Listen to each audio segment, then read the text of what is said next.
ছোট পর্দার জনপ্রিয় অভিনেত্রী তানজিন তিশা বর্তমানে নাম লিখিয়েছেন বড় পর্দাতেও। রূপালী পর্দায় নিজের অভিনয় দক্ষতা দিয়ে তিনি যেমন দর্শকদের মন জয় করেছেন, তেমনি সামাজিক যোগাযোগ মাধ্যমেও বেশ সরব এই অভিনেত্রী।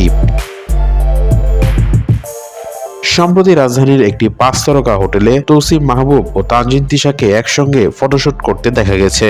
ফটোশুটে তানজিন তিশাকে মডার্ন পোশাকে বেশ খোলামেলা রূপে দেখা গিয়েছে, আর এতেই নেটিজেনদের তোপের মুখে পড়েছেন এই অভিনেত্রী।